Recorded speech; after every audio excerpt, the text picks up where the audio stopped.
Are you a school leader striding for excellence? Do you crave actionable strategies and fresh perspectives to navigate the challenges of education today? Get ready to take charge. This is Control, Shift, Lead, giving you something to control, something to shift your thinking, and something concrete to help you lead your school. With Jim Wichman of Inspired Edification and Adam Bush of AWB Education. Now on the Forward Ed Network, where they are advancing voices and shaping education. Your journey to empowered leadership starts now.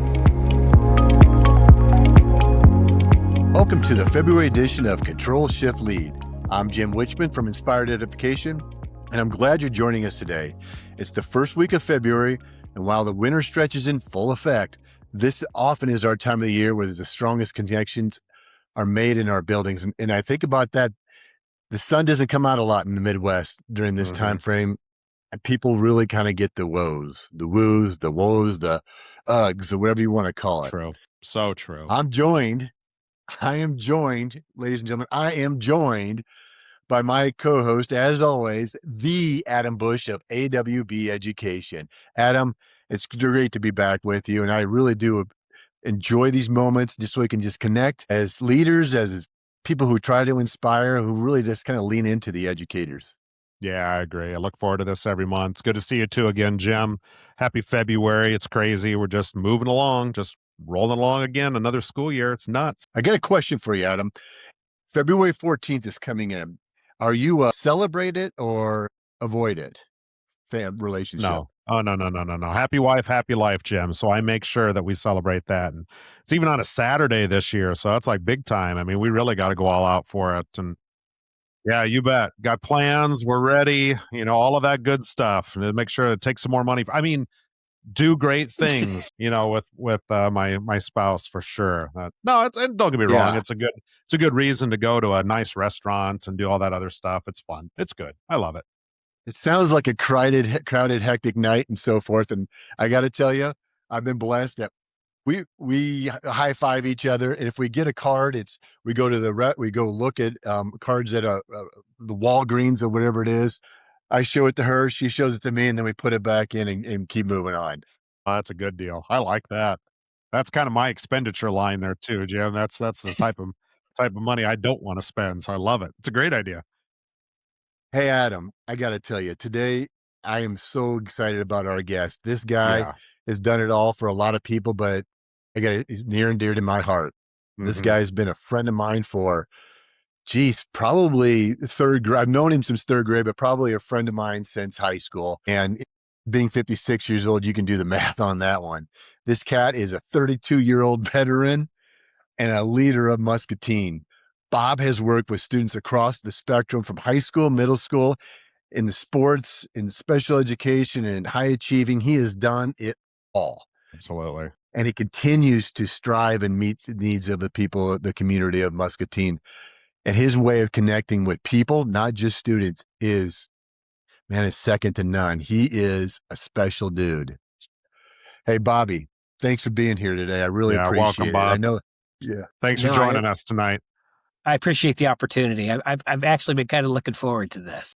Good. Let's hope you say that at the end of it too. Let's keep that going. I love it. Love the attitude. Yeah, Jim knows that I wake up at 4:20 in the morning, so we'll see how this goes. The cat is at a gym every morning and Starbucks and Hy-Vee, and we know all about it. It's a routine. I have a routine. Well, Bob, I know he gave you a little bit of an intro, but can you tell us a little bit about Bob Long? What do our listeners need to know about you? Well, like you guys said, my name is Bob Long. I've been in Muscatine for 32 years now. If you would have told me in 1994 that I would have been in Muscatine for 32 years, I would have said, you are crazy.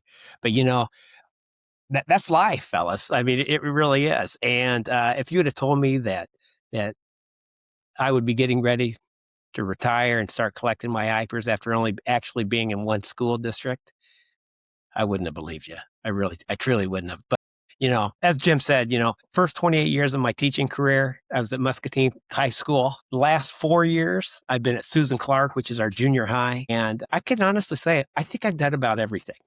Besides driving the school bus. I've been on a lot of school buses, but I haven't driven one. Yeah. There is time. But if you ask my wife, I'm not going to be driving that school bus anytime soon. The majority of my career, I've been a teacher of special education and a longtime coach. I've also, last couple of years, I've been the junior high athletic director, and I wouldn't change that for anything. I think that when I look back at my career, the biggest piece of advice I can give to somebody is, you got to find your passion. And I think I found my passion. I really do. That's really great. Cool. Hey, yeah. Bobby, if I would have asked you in 1994 or tell you in 1994 that in the year 2026, you're going to be recording a podcast with Jim Wichman and it's going to be going throughout the country, would you see that? Did you see that coming? What's a podcast? I have no idea what you're talking about. Good point. Yeah. See, he's quick. He's still got it, Jim. Good This save. is just a Good conversation. You're actually recording this. What is that? Well played. We got a lot to dive into. With Bobby. I'm really excited to do so. But before we do this, we're going to take a quick break. Remember, every episode gives you something you can control, something you can shift, and something you can lead. And I'm really looking forward tonight to see what kind of sprinkles Bobby shares with us tonight. So stay with us.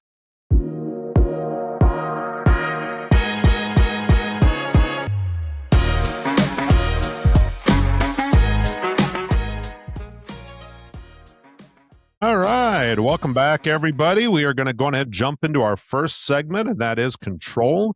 This is about the personal standards and actions we own every day. So, Bob, we want to pick your brain on a couple things here, okay?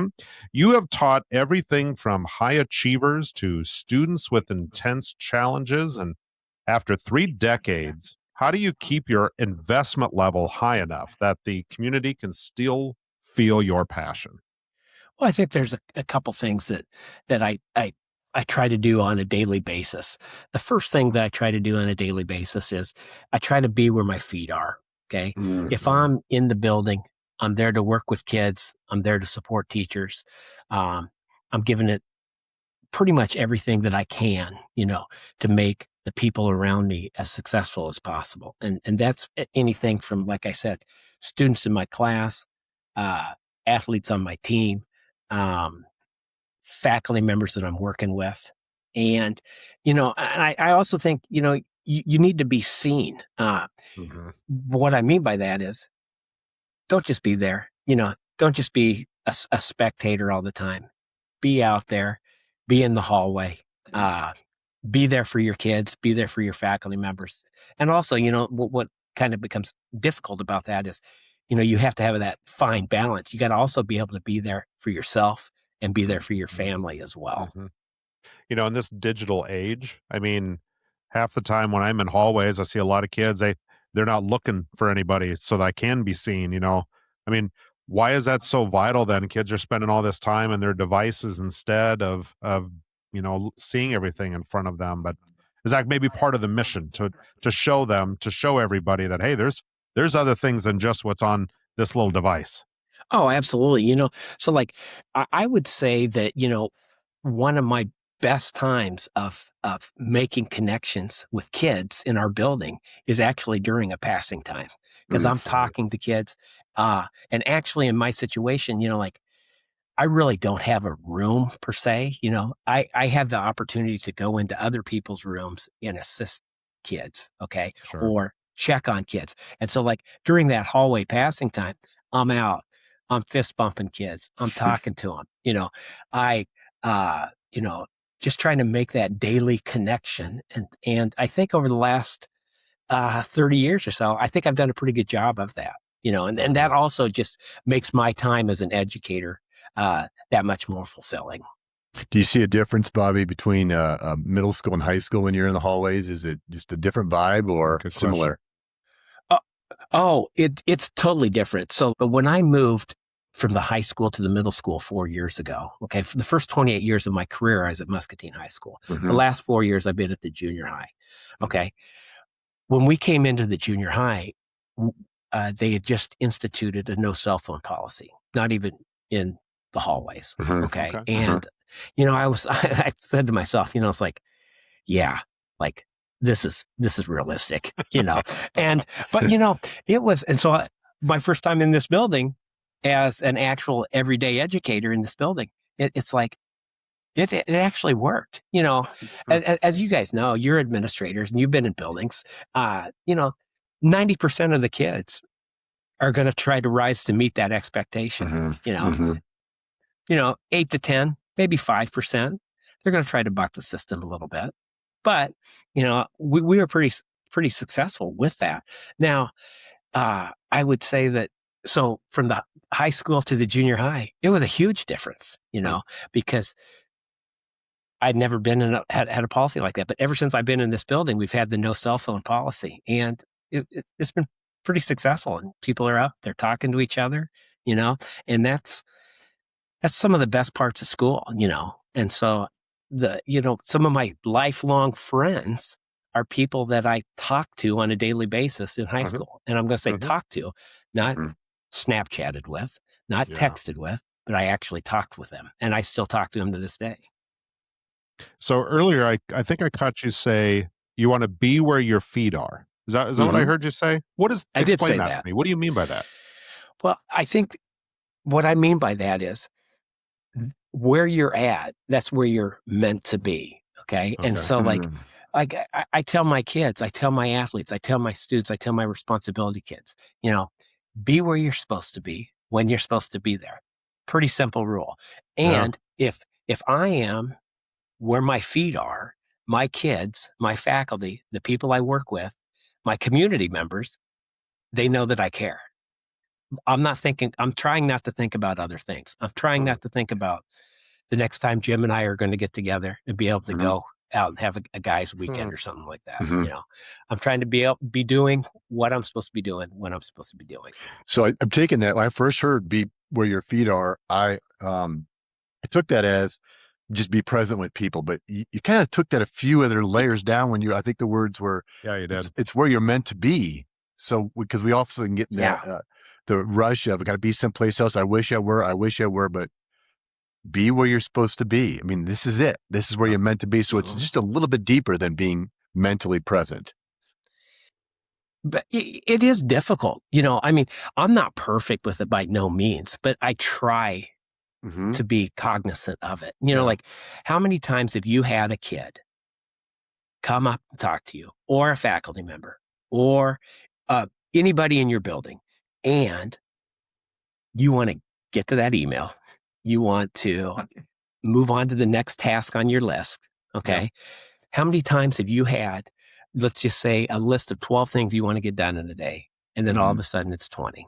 And then here's little Jimmy, or here's somebody coming in. You need to be present for people, and that's also being part of being where your feet are.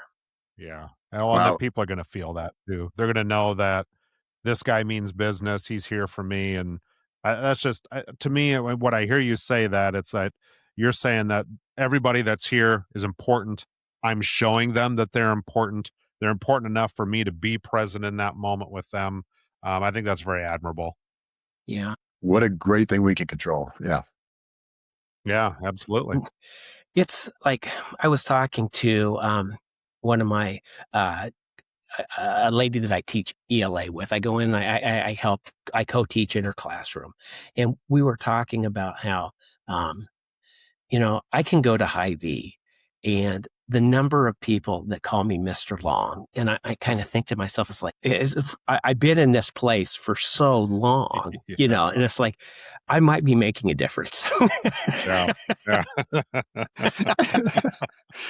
And I'm going to go back to what I was trying to say earlier, is that is something that's a great example of something we can control. But I like how you sort of leaned into, you're not perfect at it, you're still practicing. This isn't a thing that you can just start tomorrow. It's practice. How do I be present? Recognizing when you're not present, celebrating where you're meant to be. And I think that this is, when we talk about all the controls that we've talked about in all of our episodes, this one's going to sit for a while, especially when you added this is where you're meant to be. So I really appreciated hearing that. Say, like we were talking earlier about, could you see yourself doing this for that length of time, and, like I can remember in October of 1994, having a sit down with my mentor, John Gendrich. Okay. I didn't realize he was my mentor at the time. I thought he was just like a guy in my department that reached out to me when I moved to Muscatine, and I was talking to him and he's like, and he knew things were not going the best, put it that way, 3 months into Muscatine, 2 months into Muscatine.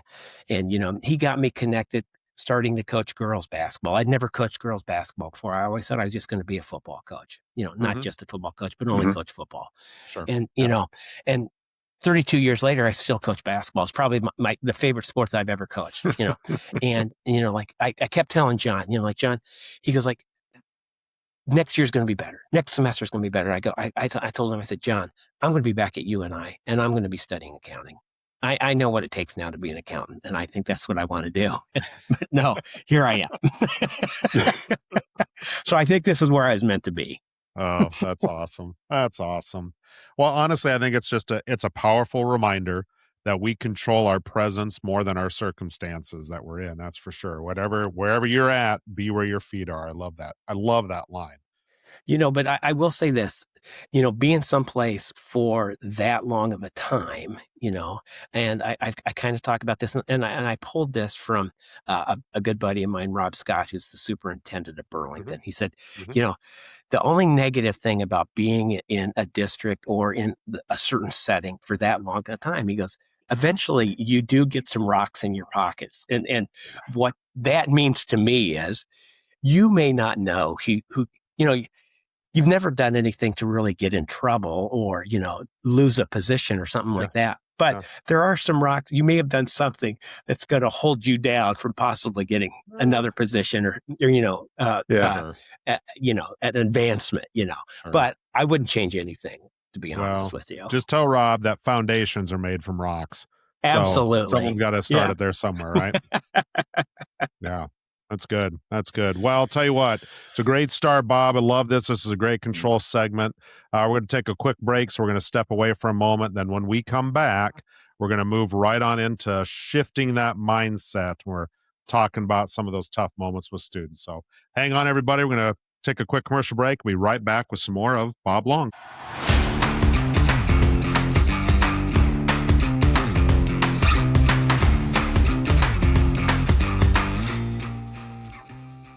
We are back, and it's our time to talk about shift of control, shift, lead. This is where we challenge the traditional way we view our roles. And Bob, we want to look at how we handle the heat of the moment. So the business of education, you have fascinated with this take on how we are to be where our feet are. So tell me a little bit about it's the business of education, how it's not personal, but it isn't business, but it is business.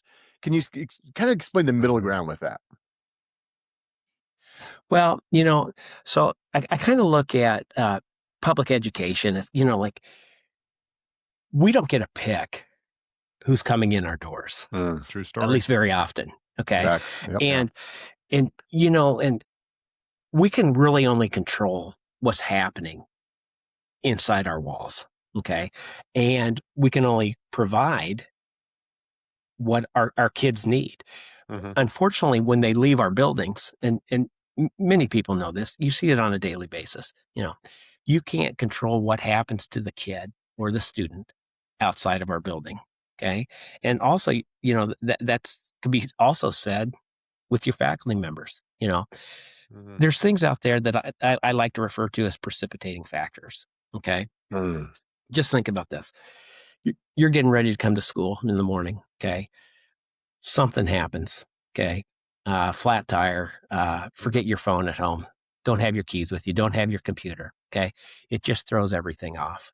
That stuff happens to kids that come into your classroom. Okay. But some things that happen to the kids that come into their classroom that you can't control is maybe that kid went to bed last night without having dinner. Maybe that kid went to bed last night and their parents weren't home. Yeah. Or maybe that kid that is 18 years old that comes into your first period class every morning 25 minutes late. Okay. Maybe it's because their parents have to go to West Liberty Foods and be at work at 4 a.m. So it's their job to get their sibling to Jefferson School. That's why they're late. That's a precipitating factor. Okay. So we make these kind of schedules and constraints in a school day, and, everybody's supposed to kind of follow them a little bit. But, sometimes you need to make some concessions to kids and families that need a little bit more, and so that kind of goes back to another premise that I kind of follow. It's not necessarily, we're not going to treat everybody fairly, but we're going to give them what they need, okay, to be successful. And that's why I really like public education, because we take everybody, and a lot of times you have no idea the rocks in those kids' pockets when they're coming in your building. Yeah. And sometimes that's good, Bob. And I think I was just going to say, sometimes having that grace too. Sometimes you forget about that. Yeah.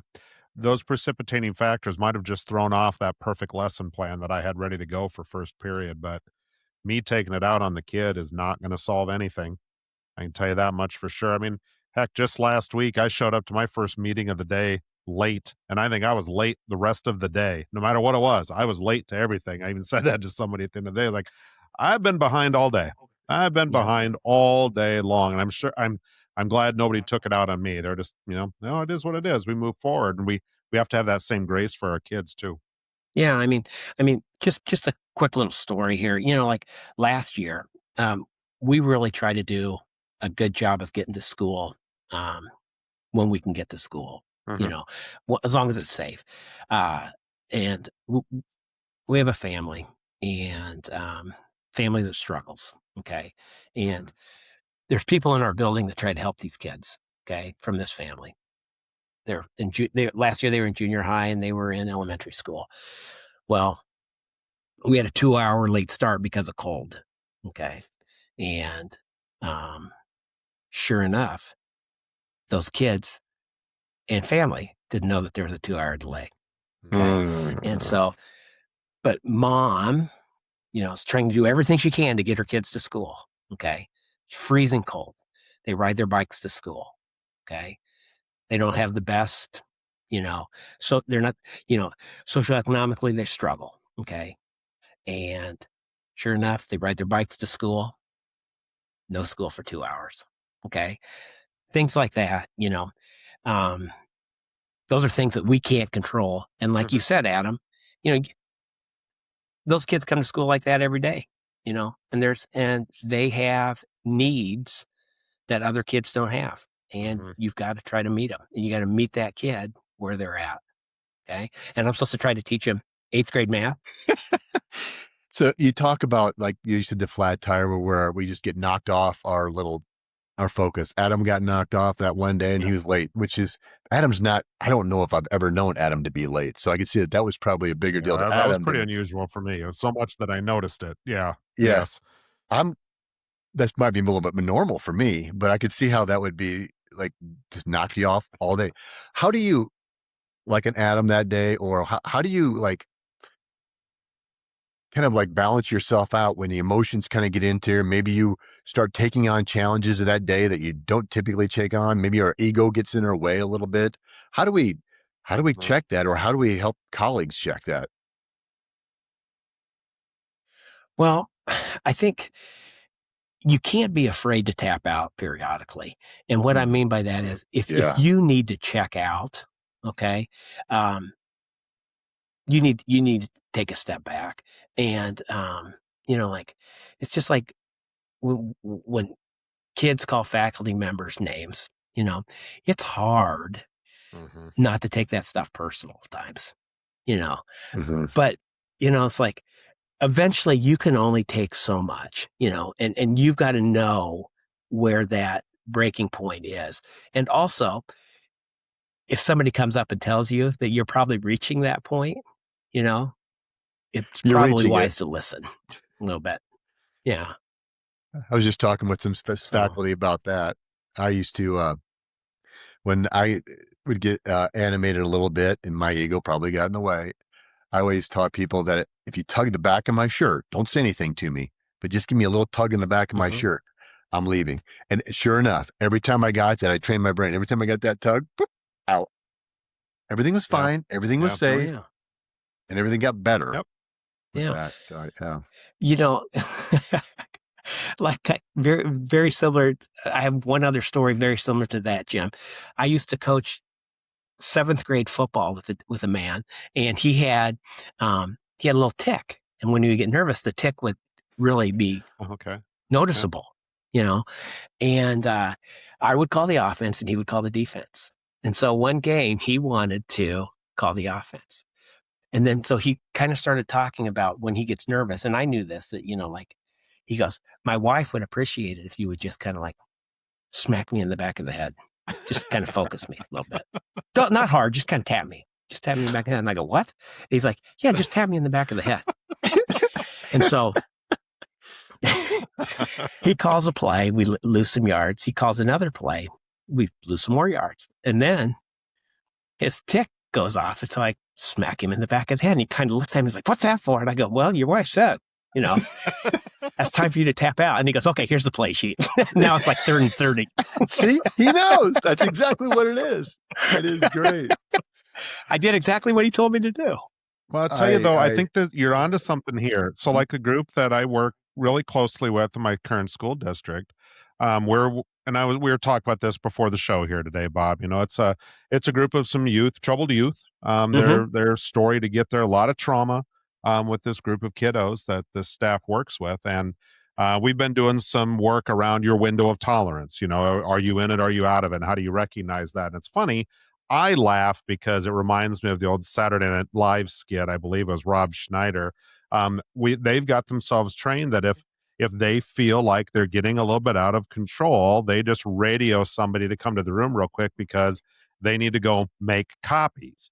So it's always, we're making copies, right? But for them, to the kids, they don't understand, all right, I think I gotta go make some copies. That's all right. But it's really that moment for them to get out of there. Somebody else taps in, steps in that moment, gives them a chance to get themselves refocused. And it took a little bit for that crew to admit maybe, that, hey, I need to step out real quick. I don't have full control at all times, which is okay. It's good to notice that and to recognize that. And tell you what, that's been a huge win for that group. And I still giggle because, again, we're making copies, but but it is. It's a simple like code word.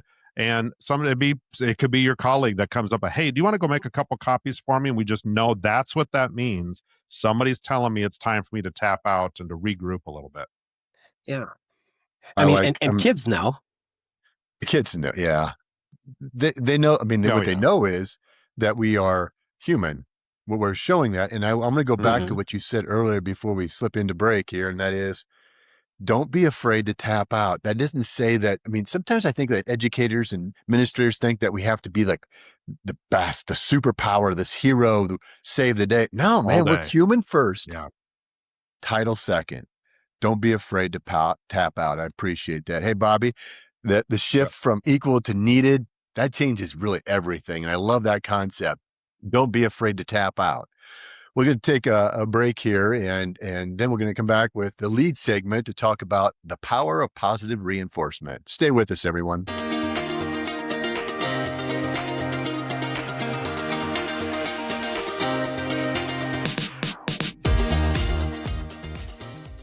All right. Our final segment today and every day is leadership. We know is about the culture that we create for others. So, Bob, let's talk about the energy in our buildings here. So as leaders, our brains are often wired to spot problems and go out and fix them. But when we're focusing on this, why is focusing on the negative actually counterproductive for a school's culture?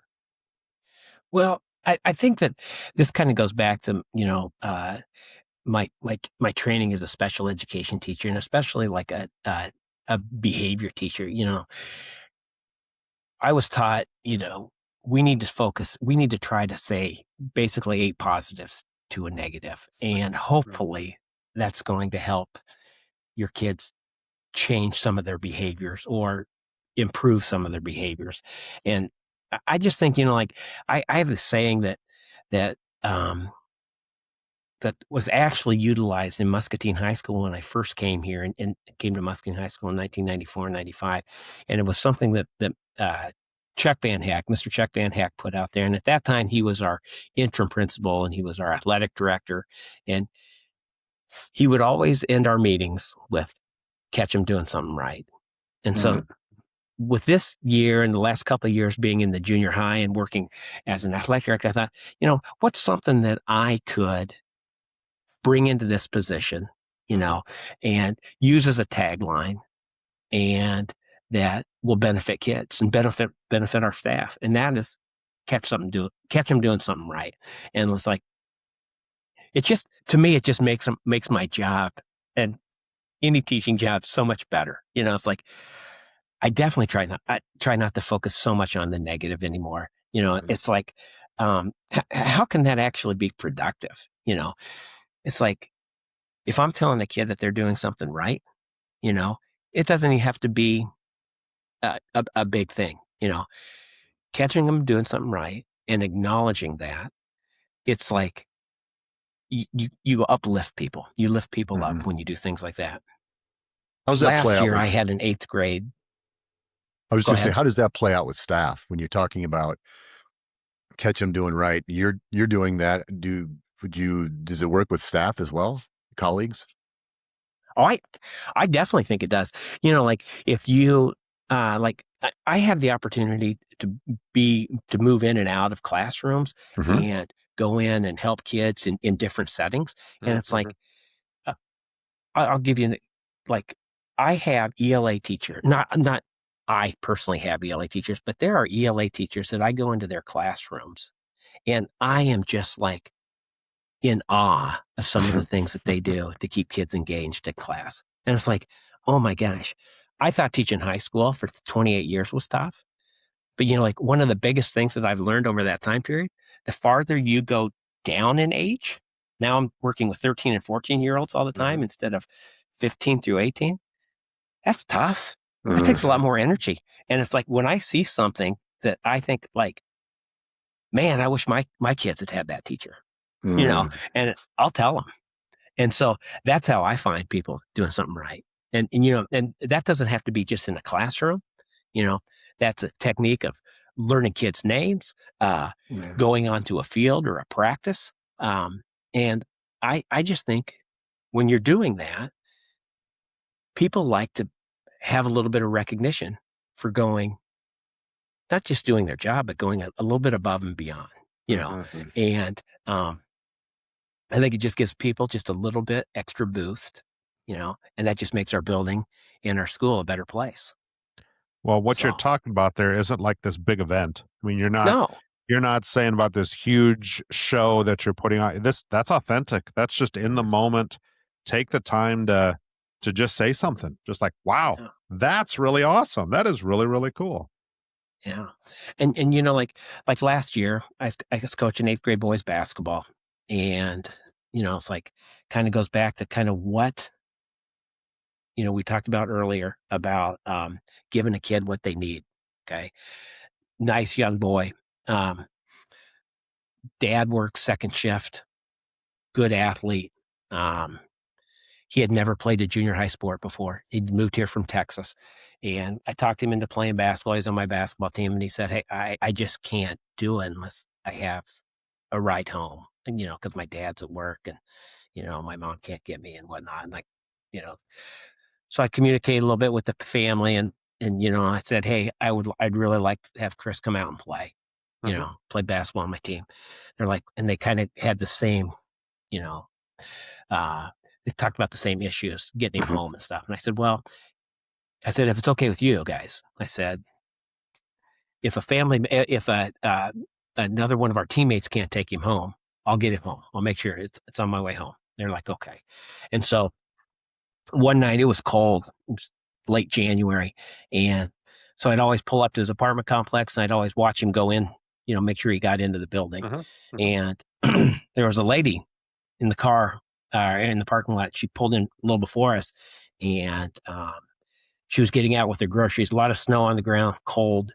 And as she was getting ready to go up the sidewalk, she dropped like 4 of her bags of groceries on the ground. And I stayed in the car. I was sitting in the car. I'm thinking, like, because Chris had just gotten out, and he was out of the car before she dropped the thing. So I'm thinking, like, I wonder what Chris is going to do. What do you think he did? He helped her, picked up her grocery bags, took the ones out of her hand, helped her up the stairs because it was snowy, got her inside, and so sure enough, student of the month, here comes Chris. I think I caught him doing something right. Yeah, absolutely. And, it's like 14-year-old kid. Not everybody's going to just help somebody in that situation. So he did something right. Think about all the things that played out in that kid's world. So they move, new family, new relationships, new. And then if the string of you seeking him out, you talking with him, working with the parents, talk about transportation. I don't know if that person walking in with the groceries would have had that opportunity to get support, because I think that just the universe just kind of puts us in the right place. Heck, I'll use your terms. He was where he was meant to be. And I think that is just a kind of a tribute to you, Bobby, but also to Muscatine educators throughout the country, that you just put a little bit in and watch. And it is amazing. So what a great story with that. So, and so like I said, I nominated him for student of the month. And of course, so then I have to go up and give him the award. And then he asked me afterwards, he goes, well, how did I get the student of the month? What did I do to get this? And I go, you helped that lady, Chris. Nobody else was watching besides me and her. Yep. And you did the right thing. And so. Yeah, that's powerful. That's why he won. Cool. That's why he earned, that's not one. That's why he earned that award. Yeah, that's a story he's going to remember for a long time. That's for sure. And think of all the negative things that you hear about kids. Yep. I don't know if he knew that. I'm sure he talked to the lady before, because they live in the same apartment complex. But maybe he did the right thing. Yeah, maybe not too. Maybe. Yeah. This might be might be the right time for my annual or regular monthly. Man, middle school people are amazing. It drives me crazy when people talk about them as they're the crazy kids. You're crazy for working with them. Man, no, they are special human beings. They are going through some stuff. They're going through some tricky stuff. And if they just have people who see them as humans first and embrace them and connect with them and don't take things personal, just really understand the human that they are first, it is the most amazing age level, I believe. And so props to you, Bobby, and everybody else that poured into that young man throughout his career as he moved into Muscatine. But just I wish more people saw middle schoolers through the lens of what you just talked about right there. That's for sure. That's for true. Well, I think the character that he showed right there shows me that he's. I don't know the kid at all. Obviously, didn't catch. Chris, I think was the name. That's much as I know about that young man. However, someone who's willing to do that in that moment without being prompted. I don't care what the day is like with him at school. That kid's got a chance. That kid's got a future. Yep. That's really cool. It's a neat story. Love it. Yeah. He had a chance to do the wrong thing, but he chose to do the right thing. Yeah. Or so. No, that's good. It's good for Chris. I like that idea of, catching people doing something good. I know I mentioned it before that it doesn't have to be a big event. And I think sometimes that's hard too, is that we put a lot of time and effort into those things. And sometimes people don't even want that as a reward.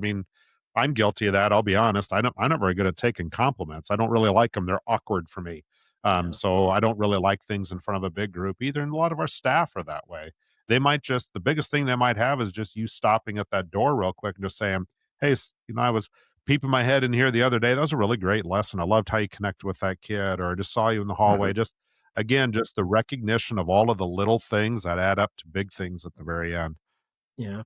And, even today in our building, we have a student that just moved here during the school year, and it's a rough transition for him. There's no doubt about it, and he's probably one of the 2 or 3% of kids in our building that would be like a tier 3 kid, and he needs help, and he needs support. And so like today I was walking from one classroom back to my office, and it was during lunchtime, during my lunch, and this kid comes out of the bathroom, and we made eye contact, and he kind of like beckoned me over, and I said, "Yeah, hey, what's going on?"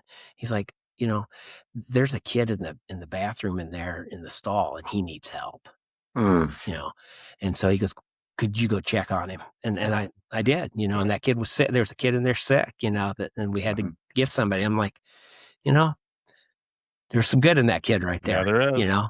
But there's good in like middle when school. there's and then when there's kids in crisis, that kid's at the top of the list. And and when you have that perfect lesson, that kid's probably going to be the challenge of that lesson, But that situation right there, he helped the kid that he probably didn't even know. Doing something good.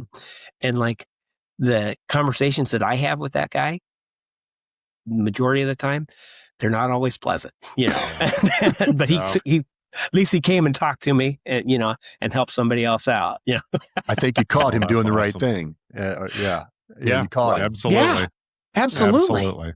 No, that's so good. Well, I'll tell you what, Bob, that's great. I mean, that's a great message right there. That appreciation, it's almost a superpower when it comes to education, right? It's that little thing that can go a long ways. And kids like that, just, catch them doing something good. That's awesome. That's really good. Well, hang on, everybody. We'll be taking one more quick break here. We'll be right back to wrap up this episode of Control Shift Lead with our amazing guest here, Bob Long. So hang on for a second. We will be right back.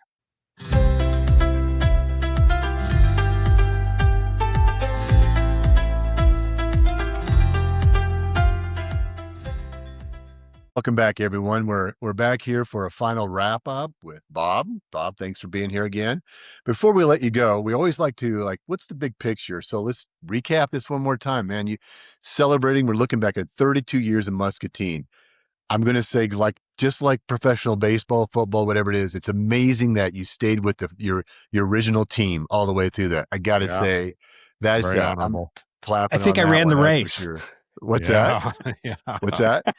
I think I ran the race. You ran the race, brother. If you could go back and give one piece of advice to year one Bob, what would you say to keep him in the game for the long haul?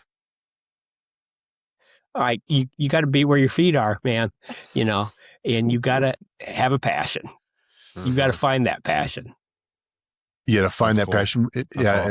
I do like that. And I also like that sometimes we kind of bastardize the phrase why, know your why, know your purpose, but it's really is a passion and a purpose that you really is rooted through. And being lucky enough to know where you've come from, Bobby, and where you're at now. And I just got to say, I know Marianne's proud. And I hope that when she hears this, that she's going to say those words well before Jim Wichman did. So that's really cool. And so your legacy is there's no doubt in my mind, you always have been where your feet are. So I appreciate that. Hey, Adam, great conversation today. I loved having this guy on here. That's for sure. Character. Yep. Do us a solid and just kind of recap our Control Shift Lead for everybody. Yeah, you bet. So in Control, Bob, we were talking about, and you just said it again there. If you're going to give your advice to year one Bob Long, it's be where your feet are. To me, the real takeaway for me is that it's not just being visible; it's really being present. That's what you're talking about there. You're where your feet are at. Be there and be there for everybody else around you. I think that's awesome. Shift. Okay, how we react. We want to make sure we give people what they need, not just worrying about giving everything equally. We want to make sure we're giving people what they need. And the other big part about that is for ourselves, don't be afraid to tap out. I think we too frequently try to sit there and have our superhero capes on at all time, and we've got to do it all at all times. We are human beings too. And honestly, it's a good lesson for the kids to see that and see us be able to be self-reflective and to be able to react appropriately when those times are, because again, we're human beings, so don't be afraid to tap out. I like that. And then leading, something really easy, real simple, catch people doing something right and be ready to focus on those little moments and not let them pass you by, and take the effort to go that extra mile and help people pick up their groceries and help people do the little things that are going to make a difference in their life. So I love it. Control, shift, lead. Bob, it's been great. It's been great to listen to you tonight. No, I've had a great time, guys. I really appreciate the opportunity to tell my story. Hey, it's a great story, and I think there's a book there somewhere along the line there. I appreciate it. Hey, listeners, we've got something special next week or next month as well. We have I'm going to start that one over. I'm going to go back and talk with you.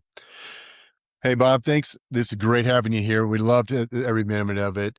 And there's no doubt in my mind, I want the listeners to know one more thing. Bob's legacy, he talked about in Adam recapped it, but Bob is a lot more than that. Bob is a true amazing friend. There's not one person in my class of 88 in Ottumwa, Iowa, who, when you say Bob Long, they don't smile and they say how great of a person he is. I've been friends with this guy forever. I've been live with him in college. I stay in touch with him. We actually talk. We do Snapchat, but we also talk on the phone on a regular basis. He truly is what a friend is supposed to be. And I am so blessed to have people like Bobby in my life. And so, Bobby, from the bottom of my heart, man, I really do appreciate you being a part of this. So thank you. No, I really appreciate it, Jim. And I appreciate all those kind words too. Thank you. So now we kind of let's talk about March. What's coming up in March, Adam? What do you got going on in March? What's your you going anywhere for spring break, or what's going on? Nope. Just got courses. I'll have a little bit of a break in between a couple classes, but I'm going to stay busy.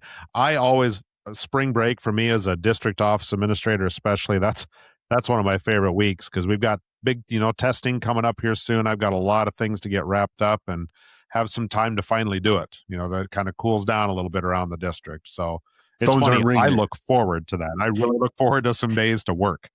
Phones aren't ringing as much sad, during but it's that true. spring break. I appreciate it. Yeah, that's right. I heard somebody the other day say to me, I thought this was a great line, and it said, "Crazy never makes an appointment; it just shows up." And that's kind of true. The crazy life that comes with school. Sometimes it'd be nice if it'd make an appointment once in a while, but during that break, I can do a little bit more with the appointment book. That's for sure. How about you? Well, I'm going to do a little traveling around, doing some supporting of coaching. That's just like I typically do. And I get the opportunity. I'm going to tell you, it really fills the soul, but just, man, we got to keep our educators in the game, and we got to do the little things, and we got to celebrate the little things, and then also celebrate the big things. And I'm going to go back to what Bobby said, our guest today said, we got to catch people doing what's right. And it's not that hard if we look into it, and it is really something special. So I'm great there. We do have someone coming up in our guest in March. Her name is Kanika. What's unique about Kanika is single parent, middle school administrator, New York upraising. I mean, she has got the game of everything. And I got to tell you, if this person's story doesn't motivate you and inspire you, especially female leaders of the world, she has got something special, and I can't wait to hear her story as well. That's great. So Kanika will be joining us, and that's just like we've been blessed with some amazing guests on our podcast. That's for sure. Yeah, I would agree. Bob, you're right in that boat. Been very appreciative of the effort, and been very appreciative of your message tonight. It's just been really fun to hear that, and to meet you for the first time. This has been great. Well, I've had a great time, and I appreciate everything that you guys do, and keep helping kids. I love it. That's what we're here for, I think. So, listeners, thanks for coming in. I got to tell you, Adam and I have been working on with some of our colleagues on something pretty big, and I think it's going to be something that, as educators, it's meaningful, it's manageable, and it's tangible. So it's not just some fluff. It's like really stuff in the moment. How do we help educators? So stay tuned with us for that. But once again, I'm just going to tell everybody, thank you for being a part of this. And no matter what, under any circumstances, you're never alone. If you've got nobody else, you've got Adam and Jim. Thanks for popping in, everybody. And hope to see you be a part of next time on Control Shift Lead. You've been listening to Control Shift Lead, brought to you by Inspired Edification and AWB Education. We're glad you joined us for today's discussion on empowering school leadership. To dive deeper and explore more of Jim and Adam's work, find us at www.awbeducation.org. Thanks for listening. We look forward to connecting with you again soon.